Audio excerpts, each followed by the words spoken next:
All right, people. I know it's not technically Halloween, but this is unfortunately the end of Shocktober 2021. But of course, we're ending it with a bang with our final overall rankings. We are ranking Chris. I had never thought I would see the day. I made it to my first ever slasher franchise where I've watched every single movie in the franchise, every reboot, every sequel, every remake. Like, oh man, I didn't think I would do it, man, but we're here, and we're here to rank all 12 of these movies. Got anything to say before we start? And hey, spoiler alert, just for everyone in the chat right now, I also watched all 12 of these movies. So what's going to be really cool about tonight's episode is how we rank them and see where our rankings fall compared to each other, since we just both happen to see it. I mean, it's just a massive amount of movies. It was a fun ride. I want to just thank everyone who tuned in to this special Halloween event. Please go back and watch the entire series. We've been posting a video every Wednesday. We will literally have a first-time watch for all of these movies. There's a playlist. Go check it out. Go watch it. See you in the rank, Dom? Let's do this. Let's roll those graphics.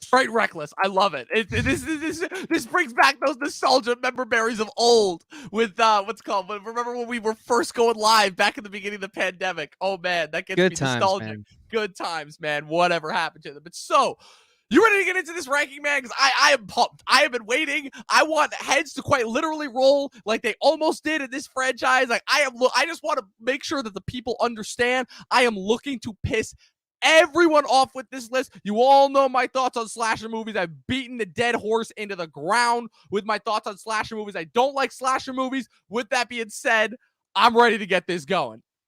Yeah, before we jump into this, we want to shout out the chat as always. Of course. What's up, AJ? Thanks for hanging, man. Oh, man. Thanks for being here, man. That makes me feel even better. Oh, man. Oh, that makes dude, that the one person I wanted to piss off the most is in this chat. I love it.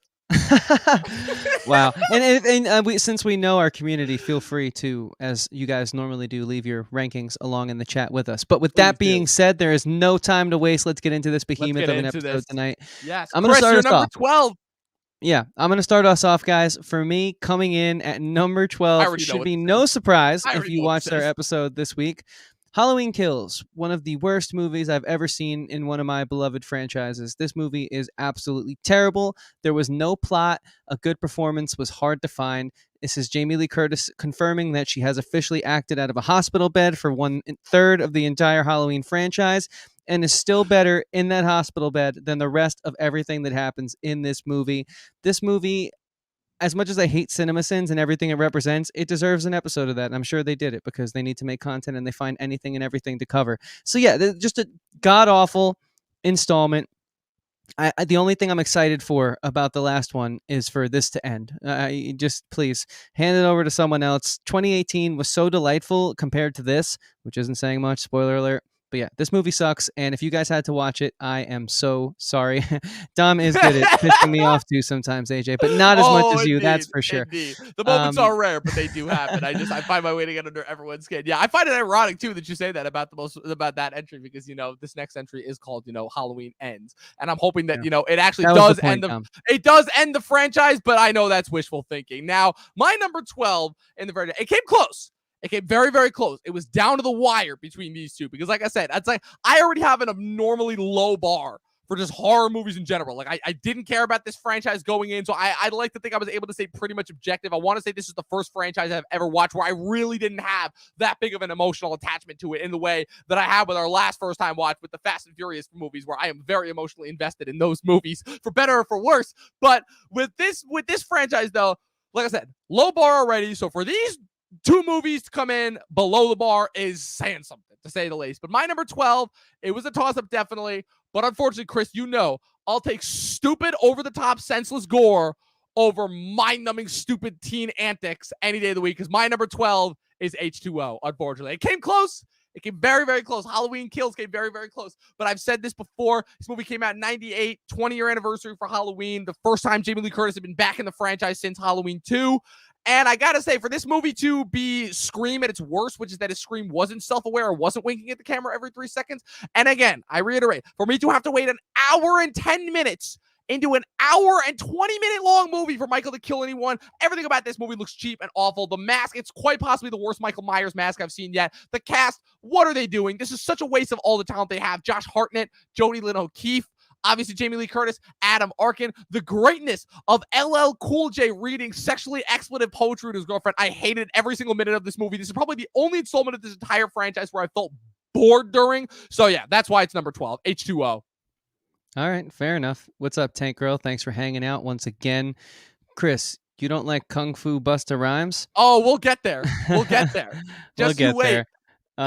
Yeah, I hated Halloween Kills, AJ. I mean, I want to watch movies for the plot and good performances and overall creativity, and I got none of that in that film. But we've already passed that. Moving on to number 11 for me is Dom's number 12 film, Halloween H2O. This is the worst way to honor something in its 20-year legacy. It was absolutely atrocious. The only cool thing about the film was the set, and they didn't even utilize it properly. I mean, it's just such a terrible, dumb, horrible, awful, stupid, dumb, terrible movie, and that's why it comes in at 11. I can't really say more than what you said, because, yeah, there's no reason that a kill shouldn't happen until like an hour and 20 out of an hour and 40-minute movie. So dumb, so bad, so awful. And I can't wait to forget about this one as we move into the winter and Dune and other stuff come our way. So yeah, that's my number 11, Halloween H2O. It kind of sucks because this is weirdly enough one of the ones that I was looking forward to the most, because like coming off of Halloween 4 and 5, I'm like, all right, this is good, but like we need some good ones. You know, we're getting into the 90s. I'm like, we need some good ones. And then Curse of Michael Myers just went so much harder than it needed to. And I'm like, oh, let's go. So I'll admit that was why it was kind of a letdown when H2O not only was like a real movie without like any of the crazy underground like labyrinths with witchcraft and heads exploding and barbed wires and all sorts of crazy shit, but then for H2O to come out and be as boring and standard as it was, I'm like, ugh. This is more or less Scream and more so Cruel Intentions. That's how bad this is. That's a 90s movie that I keep bringing up. But yeah, here's the thing. As bad as H2O was, and Chris, I do certainly echo a lot of your sentiments about Halloween Kills. It did have the gore for me, but man, this movie was a letdown. Number 11, Halloween Kills. God damn. Like what? This movie is indefensible. Like the more and more I think about it, I'm like, was this the worst movie that came out this year? It's tough. It's really tough because I of course I have to think about Space Jam 2. I have to think about Spiral. Candyman comes pretty close. I got to think about Saint Maud. Malcolm and Marie, Zola. There's been so many bad movies this year, but for this movie to somehow cross all of those over all those other movies, again, coming off of a reboot that I was not the biggest fan of, but at the very least had something to offer as far as Laurie Strode, if she like did have PTSD and the current modern media climate regarded as a crackpot. Obviously not everything about the 2018 movie works, but this movie friggin' doubled down on everything that didn't work about the 2018 one. And I'm like, what? And on top of all like the crazy tactics and once again trying to make all of middle America look evil and being like, oh, they're all just a bunch of like dumb hillbillies who, you know, engage in mob-like tactics and stuff if given the slightest push over the edge. And all of a sudden we have all these new characters in that were definitely not mentioned in the last one. It's like, it's one thing, right, when you reboot a franchise after a certain period of time, but what do you call like a retcon of a movie that just came out? Like, is there a term for that? I don't know, but that's certainly what this felt like because that's about the best that I could give it. Like, the kills were, even though they were fucking awesome in the moment, were just senseless. The first kill in this movie is literally a dude pausing and standing in front of a window to make a speech just for Michael to come out of nowhere and kill him. I literally thought I was watching an Austin Powers sketch at that point. Like, this movie gets so far in and of itself, and I can't even think of, and it makes me even more depressed, the fact that David Gordon Green and Danny McBride, like, I have to assume that this got wrecked because of COVID or something, because I don't know if there's an explanation for how bad, if a movie can possibly be this bad. So that's why it makes that at my number 11, Halloween Kills. Fair enough. Well, before we go any further, we want to ask you guys to please subscribe if you already haven't, hit the like button, and of course, turn on the bell so you never miss when we do content like this, because our schedules are starting to free up a little bit. And even though we haven't gone live, we've still been delivering daily content to you guys, and that's not going to change. So yeah, with that being said, before we jump into my number 10, Tank Girl said she watched H2O, again, not realizing she had watched it to prep for the podcast. First of all, that's awesome you prep for this thing. And as I said in my comment chat to you, I'm so sorry you can't get those minutes back. I really am. But there's nothing we can do about that. But move forward. So with that being said, my number 10 film, Halloween Resurrection. Oh, no! Oh, sorry. no!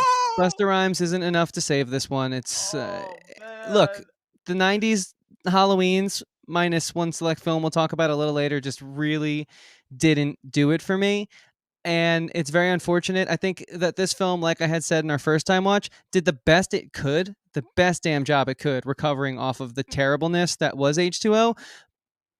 But I mean, that's like not saying much either. Yeah. So, you know what I mean? And there are actually genuinely awesome and I would say amazing and like just iconic installments in this franchise. So I'm going to be tough here at the bottom end. And I'm going to say it like it is. And this is not one of the good movies. It's not one of the enjoyable watches. It tried its best. And so I respect it. That opening sequence will always be a very cool one in my mind, very 90s, very like sort of like, all right, we're sort of like in this like gritty late 90s type thing, but it just wasn't enough because it just had so much work it had to do, and they tried. You give them an A for effort, I guess, but this movie's actually like an F or like a terrible score. So yeah, my number 10 is Halloween Resurrection. I love that you say that this movie tried, because I definitely think that this movie did a lot more than that. Again, I'll just mention, because again, I've got Halloween Resurrection coming up on my list, but I'll just mention now that Halloween Resurrection was the second film in the franchise, directed by Rick Rosenthal, who did obviously the original Halloween 1981. So I'll get to that when I get to my thoughts on Resurrection later on. My number 10 in the franchise, Halloween 5, Curse of Michael Myers, 1989, 1 year after the 1988 for the 10-year installment, Halloween 4, The Return of Michael Myers.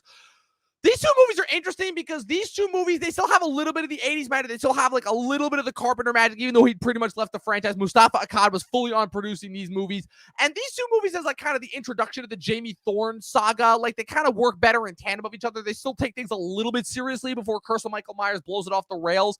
But what I'll say is that Halloween 4, I had the least amount of expectations for, because it was coming off of the awesomeness that was Season of the Witch, and it was trying to like return us to the Halloween franchise. It was kind of trying to do exactly what Carpenter tried to avoid, right? He famously wrote the second one as best as he possibly could, given that he didn't want to do it. And by this point in the franchise, it's like, okay, now I feel like this installment is the first installment where like people really start to make a joke about Michael Myers and vulnerability, because after getting shot by an angry mob at the end of the last one, falling into a well, the guy literally crawls out. And I think, Chris, even you made the point about, okay, they're literally just messing with us. Like, there were so many awesome installments that were set up from the last one, with Jamie injuring her mother seriously.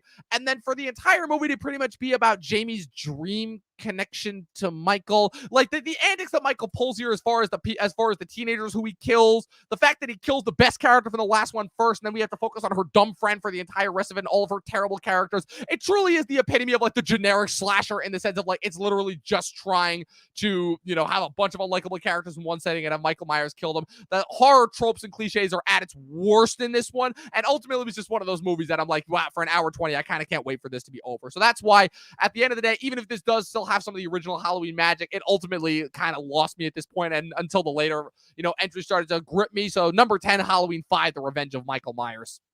Yeah, I hear that, man. So now we're moving into the single digits. Coming in for me at number 9, a film that definitely fell down a few pegs on the totem pole after seeing its, well, I guess this is a trilogy. Wait, no way. Really Halloween 2018. Yo, that's crazy, because guess what my number 9 is? Well, Halloween 2018. It is. Okay, that's actually we awesome. got the same one. We got the same one. So, Leah, let's talk about it. Halloween 2018. Yeah, we both got our thoughts about it. But yeah, for me, it's, well, I was going first, so I'm going to continue that if you don't mind. For me, it is just one of those films that I think is in good spirit and in good taste, but the problem is it doesn't offer anything new. Like, I think the Rob Zombie first film did such a great job of adding his specific, touches as a filmmaker, and it really kind of fleshed out the psyche of Michael Myers in a way that, yes, while there was some aspects of the film that were very similar to 1978, it offered a new tone, and it gave you more than just a soft reboot just to get more people in butts and seats around the holidays, because we know that this is a big franchise and that people will come and see this movie. Like, it actually I think really did a great job of saying, this is what we love about the first one. This is what we're going to bring to the table as this new filmmaking team. Whereas this film, now that I've looked back on it, I went back and watched it. I think there was a little bit of that buzz in the theaters getting a Halloween movie for the first time in a while when I had seen it in 2018. And now that that's died down, especially seeing where they're going to go with this, that certainly, in my opinion, and as someone who critiques and watches film, does affect the way that these things rank when you have a franchise like Halloween, which has multiple different timelines. I think the strength of all the movies together does equate to its combined score and where it will fall. And so, unfortunately, I'm not liking where we're going. And looking back on it, yeah, it was kind of just like cool to see a Halloween film again, but I don't think that means it was a good one. So that's why it's number 9 for me. What about you, Dom?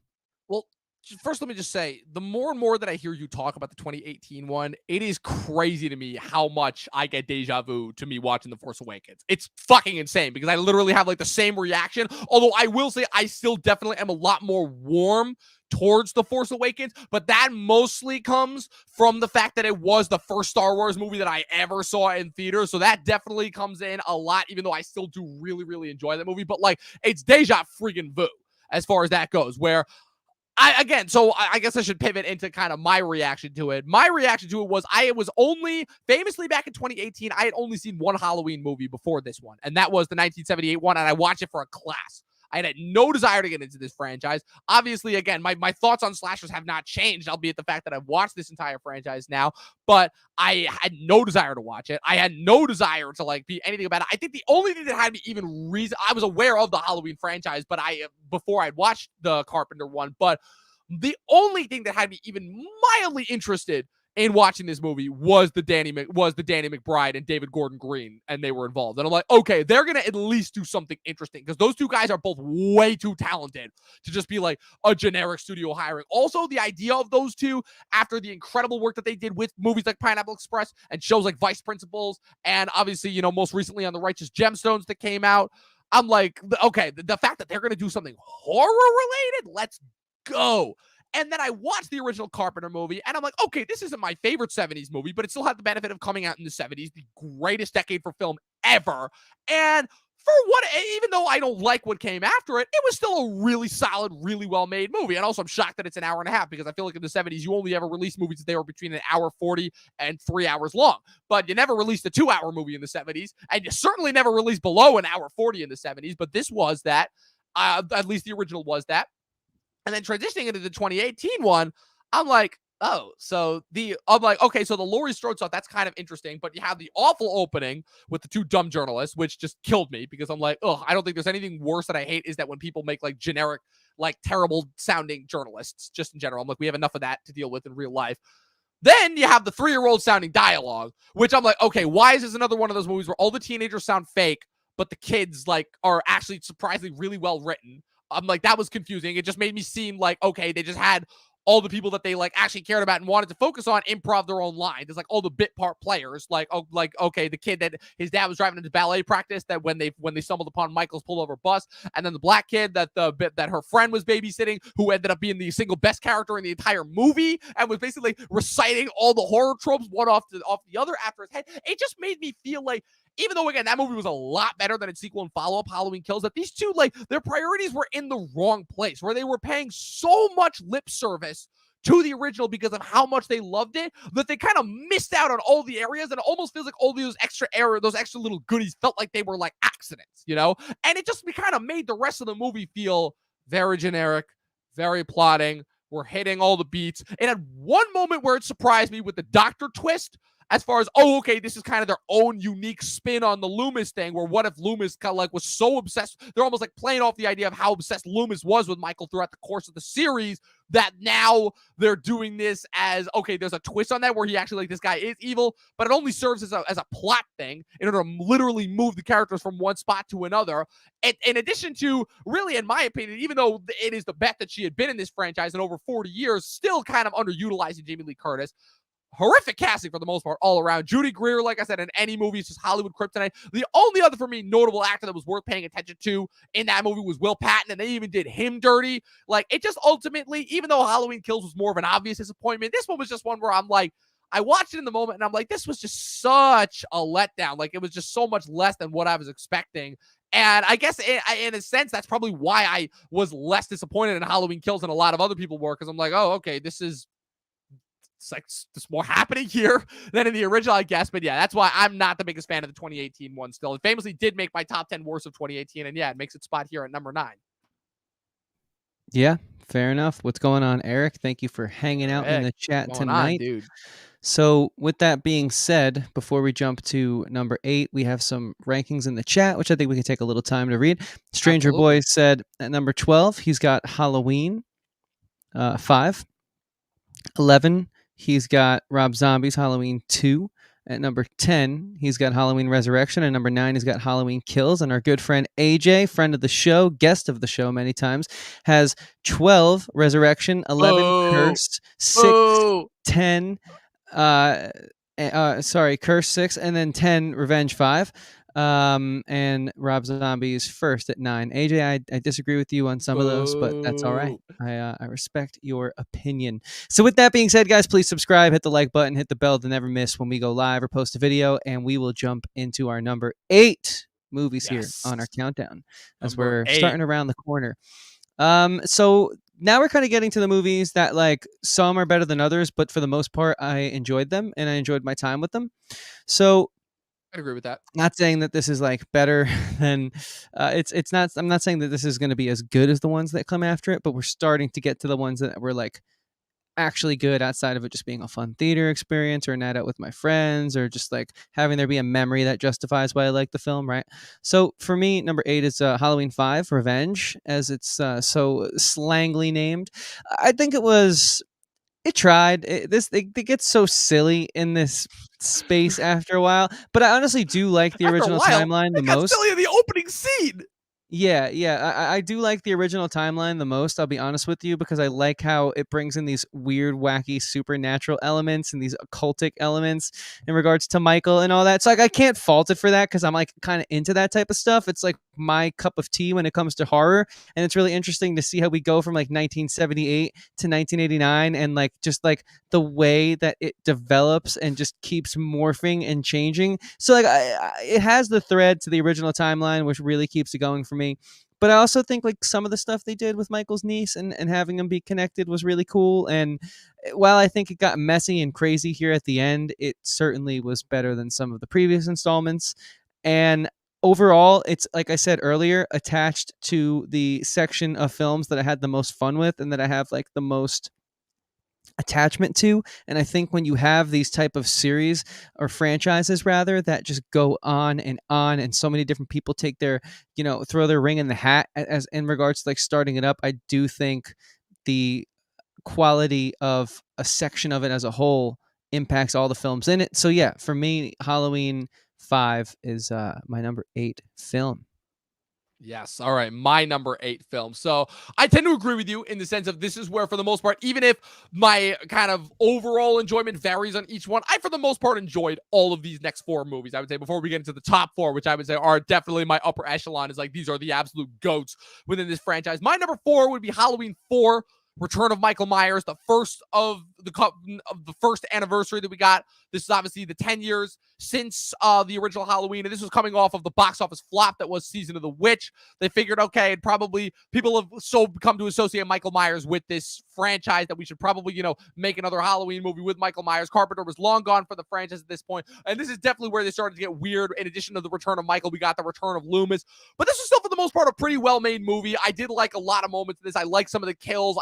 I surprisingly liked the decent amount of characters. I kind of liked the build and kind of where it ended as far as, the kind of Michael passing on as evil. Like, this spot definitely got into some weird spots, even though it had a pretty lackluster middle installment. I definitely think the Thorn sub-trilogy of this entire thing, I still think it had like some decent ideas behind it. And so even though, again, this is the movie where I'll say it wasn't my favorite, but it's also the one that I disliked the least out of like all my dislikes. One, I thought the bits on the angry mob at the end were both much better handled than in Halloween Kills, and also kind of hilarious with how it kind of made how corny it made all those guys look. And then the ending shot of Michael literally pulling a Fast and Furious and just riding around in a car before he gets flipped off, transfers his evil to Jamie, and then gets shot multiple times by an angry mob and falls into a well. It was amazing. It was one of the best endings I could have asked for just in general. And so while this is definitely kind of the lowest of the totem pole, this movie was still a pretty enjoyable time for me. Halloween 4, The Return of Michael Myers.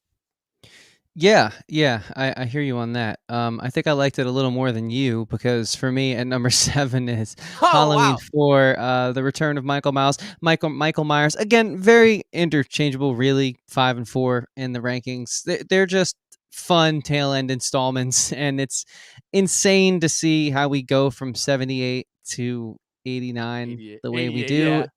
It really just, if someone It's would have nuts. told me, "Hey, kid, one day you're gonna watch this movie, and it's gonna start off this kind of grounded way, and it's gonna end with these crazy occultic things and this 8-year-old girl taking on this demonic curse, and just sit down and watch it." I wouldn't have believed you. And we got that, and it was awesome, and I loved it. And I think a big part of why these movies are all going to relatively fall higher, the original timeline, is because of the GOAT, Loomis. I mean, Hell he yeah. is. As much as I love him in the first two, I do think he gets better as the films get zanier and we lose Jamie Lee Curtis and all that. I mean, he stays on point and sharp, and I really liked his performance in this one. He's like on the hunt the whole time, and he's just fun. He's like you're hanging out with him in this movie if you think about it, and I enjoyed it. We're going to start getting into the really good ones now. Oh yeah. But like Oh yeah. these last two, 8 and 7, I did enjoy and I did have fun with. So I think Right. you guys kind of get where I'm coming at with these ones. Again, if you would have sat me down and told me this is where they go, I would have called you a liar or made fun of you or been like, you're just trying to pull my leg and I'm not falling for it because it's happened enough. But no, it's true. So Yeah, yeah, that's my number absolutely. 7, Halloween No, 4. I still love just the introduction of Loomis when he literally gets blown up at the end of the original Halloween 2, and he's just walking around. He's got the limp hand. He looks like he just like had some tissue removed. I'm like, amazing. These movies are shameless. These Yep. movies are absolutely shameless. So now my number 7, AJ, Chris, hold on to your butts. Halloween Resurrection, because let me explain. Oh, and it's not just because of Busta Rhymes, who, in my opinion, deserved an MTV Movie Award. I won't go so high as an Oscar, but he definitely deserved an MTV Movie Award for just the most committed actor, rapper turned actor in a movie. Like, again, if I had to pick between my rappers that are put in these movies, I'll take Busta Rhymes over LL Cool J any day of the week. We got to see Michael Myers' ass handed to him in the best way possible. And I know, Chris, that you hate that when I do this, but again, just given the fact that this movie represented everything that I hated about slasher movies, serves it up to me on the silver platter and just says, okay, we're going for it. Just the worst, most shallowest caricatures of characters, but so obvious and terrible in a way that I just absolutely love the self-aware nature of the fact that they're literally making a reality show that kind of turned into a bloodbath surprisingly ahead of its time as far as just movies of that ilk went, right? Obviously, again, this was the early 2000s that we were in, and that was just a weird time in general. But I still, because of the influx of technology, but I still just love that they literally called that like a full, like, let's face it, like 10 years before it would have happened. The casting in this is ridiculous. Like young Katie Sackhoff, young Thomas Ian Nicholas from American Pie, young Luke Kirby, what's it called? Tyra Banks. Who else? There was another like surprise cameo in this. First, also, can I just say that this is the movie that validated internet nerds forever when they literally that was the forget the Flash. That was the first guys in the chair where they're literally like sending the main character text messages being like, yo, he's right there, he's right around the corner. I thought I was watching a spill.com review at points, and it's all topped off with the creme de la creme of the final fight between Busta Rhymes and Michael, which is so ridiculous. And you know that that's the only way that they actually got Busta Rhymes to be in this movie, was that his contract stipulation was that he got to be shown on screen kicking the living shit out of Michael Myers using kung fu moves. But whatever the case may be, I loved it. I loved every single minute of this movie. This was everything that H2O should have been and wasn't. And I just, you want to talk about having just an absolute blast with a movie that, in my opinion, definitely actually knows what it is.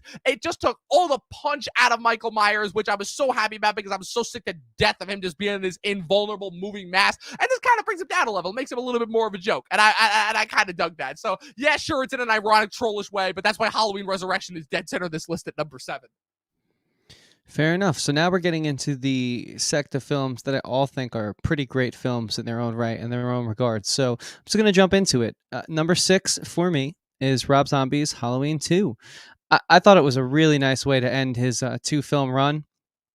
He stays true to everything about the first one, the way he reimagines Haddonfield, Michael, the drama that he builds, the tension, the characterizations, but it does have this nuts ending, and it's really great. I just think Zombie, the cinematography in this film, it's really just a shame the way that pop culture sort of makes us all like sheep to be herded along, because retweets and opinions that get more likes or views dictate the way we tend to think, whether we consciously believe that. Subconsciously there is that sort of wanting to follow along with the crowd, and I think these movies get a bad rep just by that sort of like herd mentality, because I think Zombie gets it. I really do. I think he understands the importance of this franchise, and I think he takes it very seriously, and I think he offers a lot to it that, again, like I said earlier, is very refreshing, very new, while still keeping what I love about, and many love about, and obviously there's no arguing the impact the first Halloween film made. It keeps that spirit alive. So I always found it was a perfect, beautiful blend. Now, I do think his first installment is stronger than the second. We will get there. But I do think it was a great way to end it. It gave me what I wanted. I felt very fulfilled after watching this 1-2 punch of the zombie Halloween movies. And I highly recommend you guys go back and give them another chance, because now that I've seen them, I can take those arguments and take the internet opinions of them. And I'm glad that I gave it an honest shot, because, yeah, I think a lot of people either sell this one too short, or maybe Zombies. I do think his style is very grotesque, and I think it is very jarring. But to me, it's what kind of makes it special, because it's a horror film. And yeah, I think these films get a bad rep, and so for me at number 6 is Rob Zombie's Halloween 2.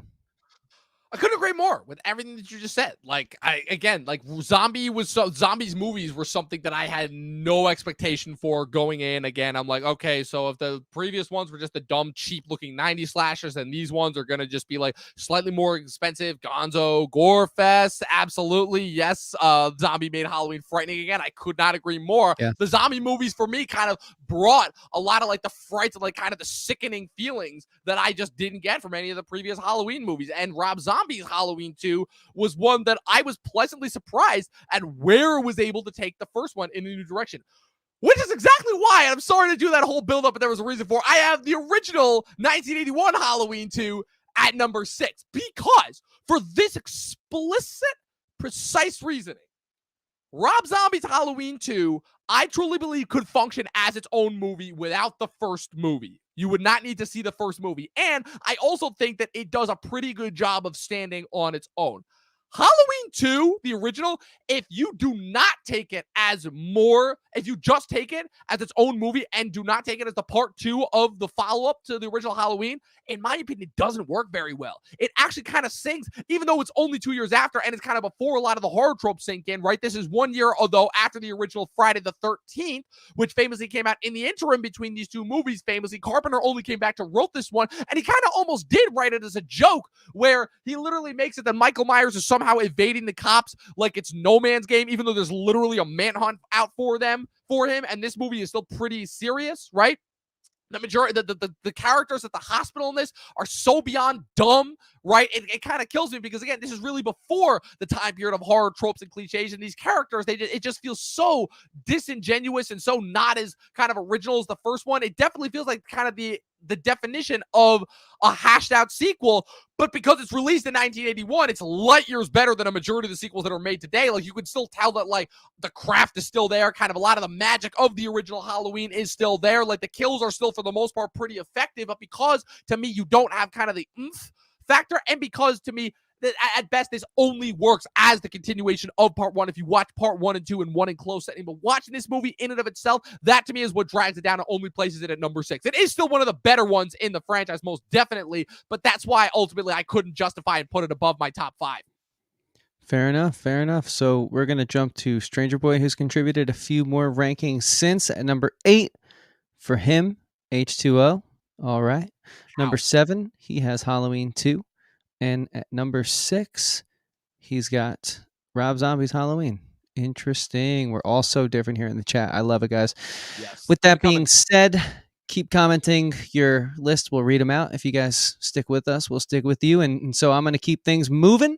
Yes. Number 5. Number 5. Top 5. Halloween 2. I knew that we were going to have this reversed.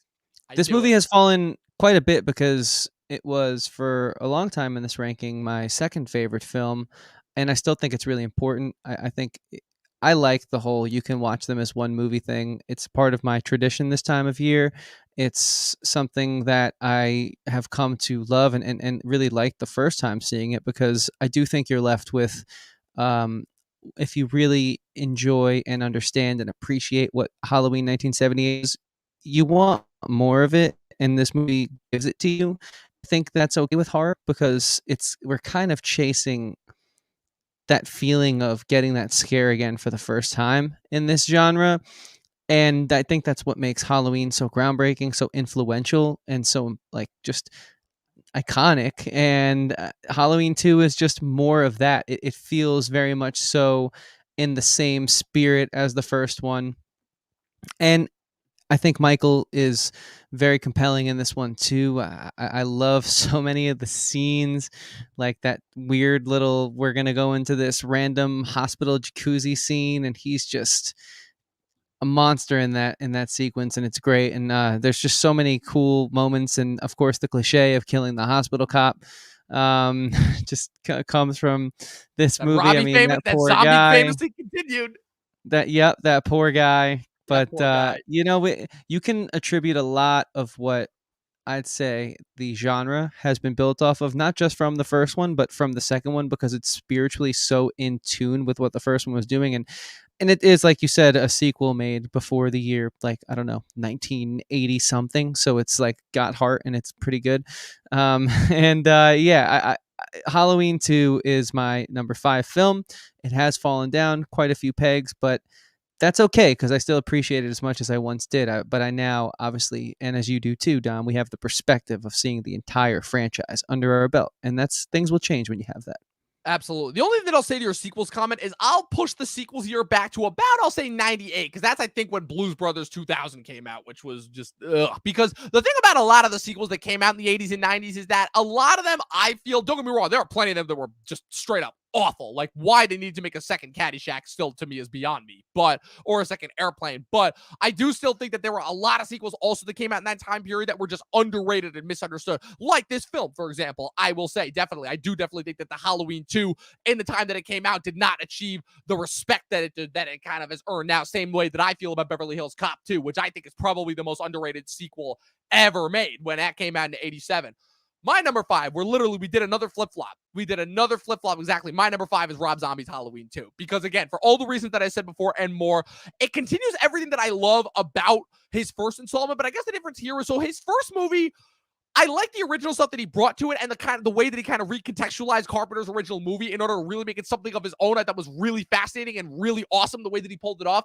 But also there was the fact that he still kind of also just remade Carpenter's Halloween and stuck it in the middle. He did cheat a little bit, I will say that. This movie, though, to me, is fully original and fully his own. I think the only thing that he pulls from the original Halloween 2 is Laurie being Michael Myers' sister, and them officially confirming that, even though it's basically revealed in the first one as well. But everything that's going on in this movie is just pure zombie, and it is pure insanity. Like, the colors are nuts. The way that it's shot, it's nuts.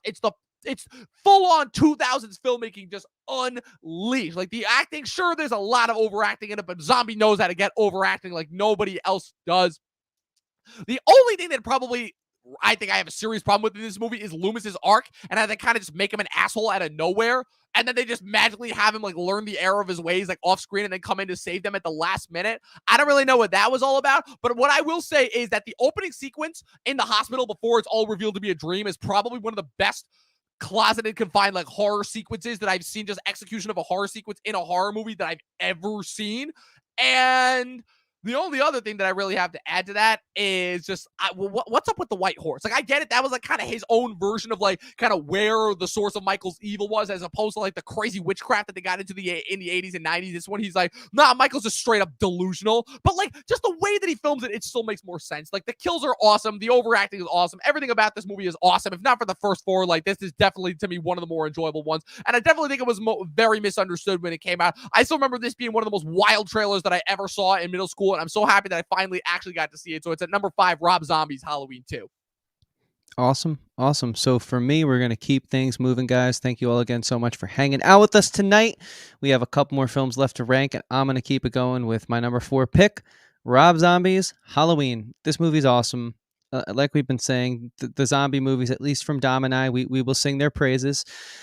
They don't get enough credit, and it's really unfortunate and such a bummer, because why do we like scary movies? To be scared and to be disturbed, not to hold someone's hand through it. And I don't know what people expect, but 2018 and 2021 are some of the safest, disgusting excuses for horror films I've seen in a long time. I love that you even call them horror movies. Right. I mean, who knows what they are? Just go and watch a review for Halloween Kills. That's even giving them too much credit. It's just, I don't know. It's Rob Zombie's great. I still have time, and I want to go back and sort of get used to maybe some of his other filmmaking and become familiar with it, because I was so floored by these movies that I was like, the whole time thinking, like, I cannot wait to have time to watch this guy's catalog. I'm not really the biggest fan of his music. Once played metal, don't really plan on looking back that way, but the man is an artist and the man's talented, and there's a reason that he's like such a polarizing figure, and I think he did a great job. I think he did a great job of carrying the spirit of Carpenter and everything that the first film stood for and represented through. And again, obviously, like we said, ad nauseum already at this point, he put his own twist on it. So for the spirit of not repeating ourselves too much, and of course you can just go back and watch our first time watch video and really see how we felt in the moment, I'm going to keep that one short. For me, Rob Zombie's Halloween is my number 4. And Dom, I think it's your turn again. All right. So I said before that heads were going to roll, and I'll admit it was definitely kind of more so reserved for the top 4, because I feel like every single movie up to this point is like, oh, they're like, okay, that's pretty standard. It makes sense. But this is where heads are going to roll, because my number 4, people, brace yourselves, hold on to your butts, use whatever metaphor you want in order to like kind of get ready. My number 4 is the original 1978 Halloween. Yeah, that's right. The 78 is not my favorite one, and I'll tell you exactly why. As a movie in and of itself, perfect. Perfect execution. Just what if an unknown mass stalker with no personality, no motive or anything just came into your town and you could do nothing to stop it? Amazing content. Forget like just the horror genre, or like the horror, or like the slasher genre, or the tropes, or the stereotypes, the dumb. Forget all of that, because this movie came out in a time before that was even a thing, when artists could just come into Hollywood and make their vision and get it across. And that's exactly what Carpenter did. After a few kind of installments that weren't necessarily going his way, The Fog, Dark Star, Assault on Precinct 13, he finally came out with this, and it was a smash hit, and it was a cultural landmark phenomenon of a film. Easily, again, one of the most defining horror films ever made. And then they made sequels to it. And that's when things started to go downhill. Because again, in and of itself, as a self-contained movie, the first Halloween, perfect. As part of this franchise, and just because of what came after it, Chris, I know we've talked ad nauseum about respecting our history and everything. And I guess it should still tell you a lot when this movie's at number 4. But because this movie unfortunately became a byproduct of everything that kind of came after it, kind of in a way tarnishing, I feel, what Carpenter attempted to achieve with this film. To me, I see this entire franchise as just disrespectful to Carpenter, even though he fucking made bank off of it, and went on to have one of the most fascinating and kind of illustrious careers that anyone could have in Hollywood. But just looking back on this franchise, just the invulnerability thing, like, it just annoys the shit out of me every single time. And like certain of the dumb, silly characters in the moment, I'm sure it was like, whoa, we've never seen anything like this. But like the side characters, they like certain things that just don't appeal to me still. It feels very kind of basic in and of its sense. And again, while I will say I very, very did much enjoy this movie, this is one of the best, forget horror movies ever made, just one of the best movies ever made within the Halloween franchise. I still had 3 movies that I enjoyed infinitely more than it, even though every other movie kind of owes itself to this movie because of a result of it. I get that. I understand that. But that's why this movie is only at number 4. Fair enough. Well, before we jump into our top 3, we want to thank all of you guys for hanging out with us again tonight. This has been awesome. It's been a while since we've gone live on a Wednesday. It's great to have you all here. If you guys wouldn't mind one last time helping us out by subscribing, hitting the like button, and turning that bell on to get notified whenever we go live or post content, that'd be greatly appreciated. You guys have been killing it in the chat tonight too. So before we jump into the top 3, this was Tank Girl's reaction to your suggestion. I totally agree, Dom. Or your not suggestion, your last installment. And she also said that both, in her opinion, House of a Thousand Corpses and Devil's Rejects are worth a watch. And, I plan on watching them, so I'll let you know when I watch those. And Mid-Level Media hanging. What up, Ken? Hearing Zombies Halloween at number 4 hurts. I told hey, you. Man. I made it clear at the beginning. Heads were going to roll. I warned all of you. It's not just you doing it, though, Dom. That was my pick. I'm sorry, Ken. No way! No way! Rob Zombie's number 4. You put 1978 at number 4. That's right. And so apparently we're both, the audience is both a little, hey, look, we all have different opinions here. This is probably just such a great small case study for how polarizing this franchise is, because no one person's number has been the same as the rest. Stranger Boy said, Mid-Level Media, here's Rob Zombie's Halloween, and he pops in, and he does like his part 2 though. Fair enough, Ken. His part 2 is pretty good. And thanks for hanging out, guys. And we hope you've been well, Ken. It's been a while. So we're gonna jump into our top 3, guys. Thank you all again so much for supporting the channel, sticking with us through this Shocktober, watching all the first time watch videos. If you haven't, go back and watch those. We literally reacted on this channel to every single Halloween film in some way, shape, or form. Somehow. Yeah, go hit the playlist, go watch it. But we got to keep hitting play on this video. We got to keep it moving forward. So for me, coming in number 3. At number 3 is Halloween 3, Season of the Witch. This movie should be a cult classic. It only isn't because it shares the Halloween name. I get it. Money and marketing sometimes get in the way of creativity. And this is one of the situations where it's such a shame that happened, because this film is terrifying. It messes with your head. It's brilliant. I mean, the performances are awesome. They even show the original Halloween in like a TV in a bar at one point, and that's so cool to see. And the anthology could have been cool. I'm glad we didn't get it, but this film deserves more credit. I really am just praying for the day that this film reaches like a Firefly or like Donnie Darko status. Like, it deserves that. It's begging for that. I don't know what's happening. Like, the internet can make so many things happen, but then the things that it just like ignores baffle me. And this is one of those situations where I'm like, you guys are wasting all this time on politics and stuff when you have this gem you could prop up right here. Like, you guys make no sense to me. But what do I know? Because maybe a lot of people are going to disagree that this is number 3 out of all the films that we've ranked. But hey, got to be honest with you guys. And I loved this movie. Ken saying, yes, Halloween 3 rocks. Ken, you get it, bro. It's good to see you again. So yeah, Halloween 3, man, it comes in at 3. There's no Michael Myers in it, but that's okay, because this movie is absolutely nuts and insane. And I highly recommend you guys go and watch this film. I might have to watch it again, honestly, this Halloween season. So yeah, that's my 3rd film in the Halloween franchise ranking. Dom, what about you? My number 3. Like I said, people, get ready for more heads to roll. Like, I don't think they rolled enough yet with my last one, right? With me ranking the original Carpenter classic anywhere below number 1, because my number 3 is Curse of Michael Myers. I fucking love this movie. I went in after 4 and 5 being like, okay, I don't know why, but like, people always refer to this as the Curse of Michael Myers, and this movie blew my socks off. From the minute 1 where all of a sudden Jamie is now like a age from like 10 to 20 in the course of like 2 years. She's about to have a baby. They're in some crazy underground witch cult, like sacrilegious, like Temple of Doom like thing. I'm like, what the hell is happening? We got Paul Rudd in this movie as grown Tommy Doyle. Fuck Anthony Michael Hall. Paul Rudd is where it's at. We got Loomis back in his last ever appearance, finally getting some closure on the thing that has tortured him for so long before this franchise got rebooted again 3 years later. You have probably the best conclusion to any sort of like slasher horror genre you could ever ask for. And that's before we even get into the kills in this movie, there's an argument to be made that these are some of the best kills in the entire franchise. Like, they're incredible. This movie actually makes you feel for the characters in a way that I was not expecting to, like, at all. And oh man, this movie gets one. It's also probably the only slasher movie where it shows the characters like actually being and act incompetent, which is strange to say the least, because the slasher genre is a genre that only works because its characters act incompetent and dumb 99.9% of the time, to the point where Cabin in the Woods literally made that a part of its plot, as to why horror movie characters just act inexplicably stupid for no reason. But this movie gave us a pretty crazy moment. The stunts in this movie are on another level. There's a woman that's running through the rain and getting chased by Michael Myers after she just had a baby like minutes before. The main girl in this literally jumps out the window like a freaking like stunt woman and miraculously survives. We get the twist to end all twists in this movie.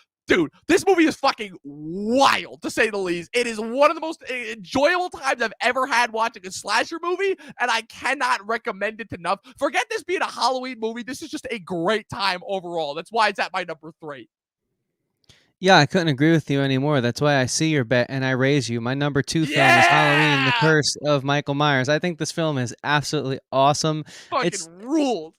I mean, for all the reasons you just said, I think the main reason, though, for me personally, is just like the send-off for Loomis was really well done. I mean, he gave so much to this franchise, Donald Pleasence, and really, he is, like, Michael's cool and all, but Loomis is the person you're with. You know, you're following him around. He's trying to do the right thing. So many times the cops are like, nah, it can't happen again. And he's like, I'm telling you, it's going to happen again. And it should be silly, but he's such a great actor and he embodies this character so perfectly that it never is. And he really does a good job of selling this ridiculous first timeline, because it's ridiculous, but it also is so believable because everyone's bought in. I'm talking about from the people, like, you know, doing the lighting to the directing to the actors to the set design. Like, everyone's bought in, and it just is so much fun because of that. And I think you guys, if anything, I know there's not a lot of time in the day. I will have to watch that Stranger Boy. But if you guys That's actually have the cut time, that we watched. That's the cut that we watched. So there's there are 2 different cuts of the movie. We watched the producer's cut.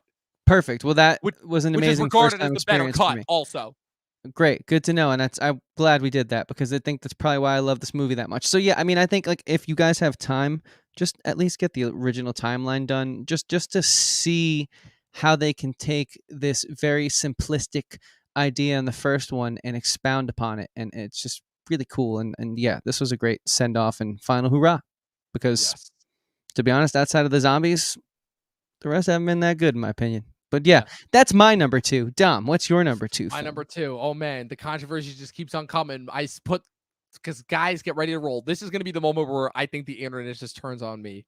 Yeah, that's right. My number 2 is Rob Zombie's Halloween. Yeah, that's right. I like the zombie one better than the original. And I'll tell you why. It is because, as far as remakes go, just in general, right? I have seen a lot of remakes. And they range from awful to pretty good to really good. But even the best remakes, to me, they always have to borrow that one fundamental thing that came straight from the original, or they have to be like a prequel. Like, I love X-Men First Class and I love the new trilogy of Apes movies, but even those movies, they had to like kind of take place before the other movies. They didn't want to like touch them. They didn't want to like step on them and show that they could potentially add something new to those different movies. This movie does that. This movie is the first and only remake that I've ever seen where it takes an actually truly different take that the original could have done, but didn't, both because of technology at the time and for, you know, the artist that was behind the scenes, and then switches it up by presenting the exact same thing that we've seen, but with the knowledge of the previous one. And it's so crazy how it makes that work, where it plays with our expectations in front of our eyes by essentially giving us what we know, but by the time we watch it, it feels so totally new and so totally unique and so totally of its own. Like, I would watch Rob Zombie's Halloween and put it next to the original Carpenter one and be like, these are supposed to be the same movie? What? Like, they feel so totally different. And I think the thing that Zombie gets credit for is he pulls off the one thing that everybody criticizes about new movies, because everybody that grew up in the 80s and 90s watches those movies and hates how every single movie now has to give, like, oh, they have to give every single character backstory and every single character motivation. And I'm like, yeah, because people that grew up with movies like us, we like our backstory and we like our motivation. And I'm not going to lie, but seeing that Michael's motivation as far as him starting as like a quote unquote regular kid, even if it was in a zombie movie, to me makes that character way more menacing and terrifying than he ever was in any of those old movies. And yeah, I'm counting the Carpenter one in there because he only acts as a force in those original movies. He is never once a character because everything that we know about him is only ever told to us.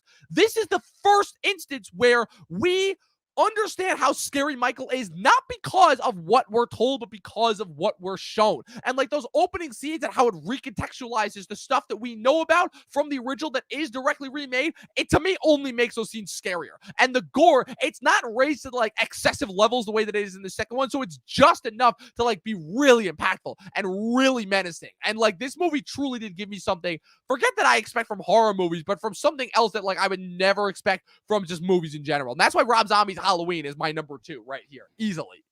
Awesome, man. So I just want to, before we jump into our final films, thank everyone here who's been with us tonight. This has been amazing.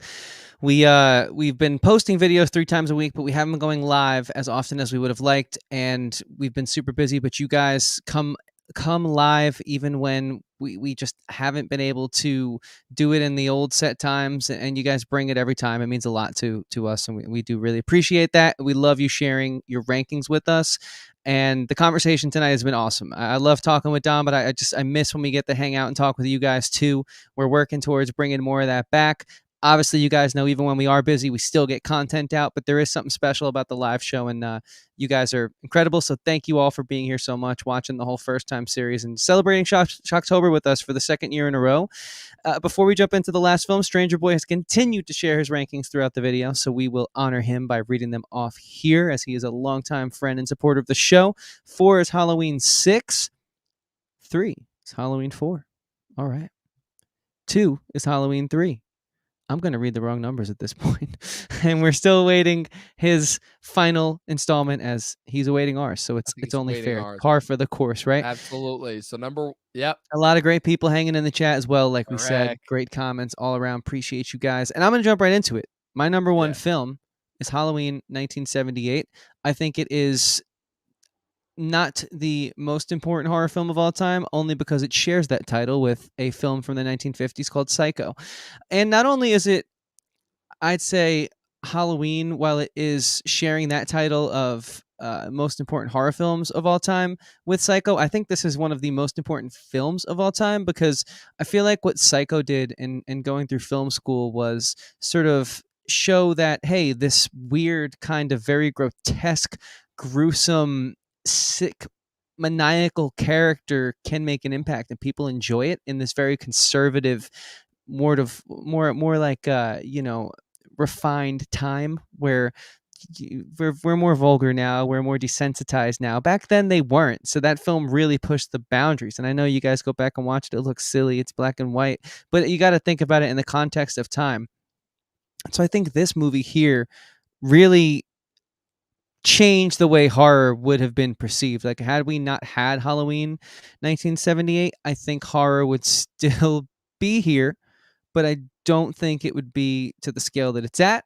I don't think that we would have these franchises that would be to the size that they've gotten to. I certainly think it would have been looked at as sort of like, oh, you like those kind of movies? You're a little questionable.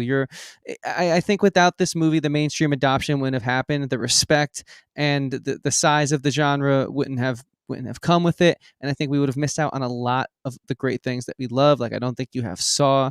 I don't think you have like the Texas Chainsaw movies. I don't think you have like any of like the more recent films, like the found footage films. Like, without Halloween's impact creating this hunger for horror films in our culture, I just don't see the genre getting as big as it was, because, well, I don't need to make the argument. There's documentaries and articles written about it. Go look it up. The film was goddamn important. And so that's why it's number 1. Aside from just being a staple of my Halloween tradition, pre this podcast, pre being as in love with movies as I currently am, and aside from just being expert filmmaking, you got to look at the history here. And that's why you got to pay respect to your history. And I always do that. So yeah, for me, Halloween 1978.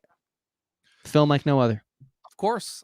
I knew that you were going to put it there. But I think it's for exactly some of those reasons why I don't have the original 78 Halloween as my number one. Because again, it inspired an entire genre of movies that for the most part, like I said, if I had never seen a horror movie in my life, I don't know how much worse off I would have been, right? Horror movies have only recently now for me really started to step up and show that they could be something different. And for a long time, like you said, right? Psycho came out in a time where there was a lot more class. Where, again, famously was the first movie to ever break the Hays Code. It was the first movie to ever show a toilet actually flushing in a movie, right? So that's crazy that it was able to pull that up. But there was still a refinement, a class. I still don't really think of Psycho really as being a horror movie, more so as being a psychological genre craziness, because to me, none of the twists that ever came in really any horror movie afterwards really ever kind of matched that for me. So for me, kind of the movement and kind of what Halloween inspired, yeah, it's important, but it's not necessarily important for me because it inspired an entire genre of filmmaking that for the most part I can't stand, which is why for me, the true direction as to where Halloween should have gone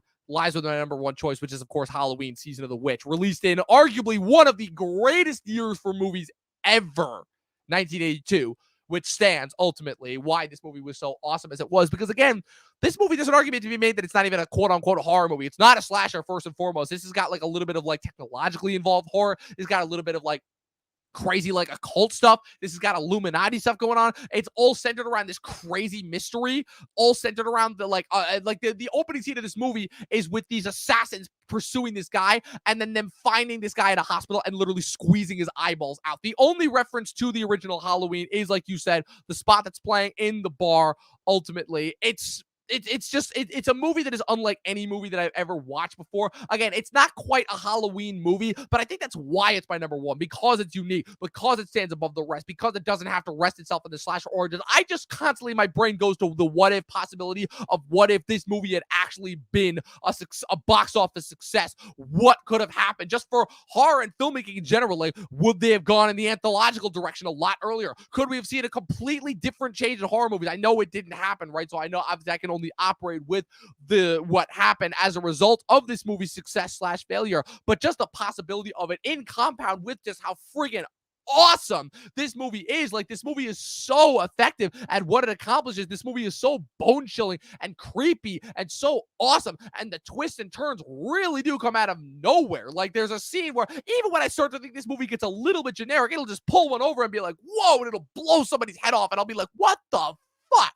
This is easily probably one of the most unique movie watching experiences I've ever seen. Again, it's kind of a cheat, I'll admit, because it's not technically really a Halloween movie. It doesn't feel like a Halloween movie. The only thing that ties it together is the scene in the bar and the fact that Carpenter is still attached to it. But the fact that they were going to go in this different direction and kind of use the idea of Halloween and take it away from Michael Myers and make it be okay, what of all these different crazy things that could possibly happen on Halloween night?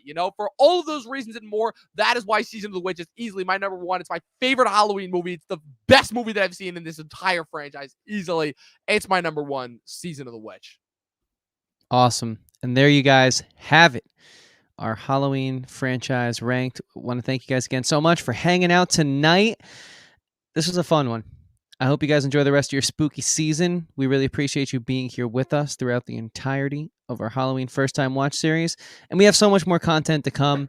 We have a lot of movies coming up. I mean, Dune this weekend, to name a few. Yes. So as you guys know, this is only the beginning. Really, it's just another day in the life of doing the podcast. And we appreciate you all being here yet again. Thank you, Eric, man. You guys make it special every time. And so with that being said, Dom, take us out, man. Take us out on this one tonight. Absolutely, people. That was our Halloween franchise rank. That is the end of our Shocktober 2021 event. As far as Shocktober goes, we'll be back next year for whatever it is that we come up with next. In the meantime, keep staying tuned for more crazy, great content coming to you from the Talkin TV channel. We've got Dune for you guys coming on Monday. Fun fact, Dustin Mason and I, the Duster, went live in order to do a recap of the premiere of Succession Season 3. So we'll have those coming to you guys on a weekly basis. We've got Talkin' Thrones each Sunday from myself and Professor Pat. We've got all this crazy, amazing content for you guys going all the way through the last couple months of 2021 into 2022. And you can keep track of all that by following us on our social media profiles, Facebook and Instagram at Talkin TV Podcast. You guys can also continue to support us by clicking the subscribe button. It's free. Clicking the bell next to it, leaving a comment below, clicking the like button, and all of those things and above will help us in order to help continue to give you guys the content that it is that you deserve. Chris, where can the good people find you? Yeah, you guys can follow me anywhere that matters at Christian Ivanko. That's Facebook, Instagram, Twitter, the whole nine, right?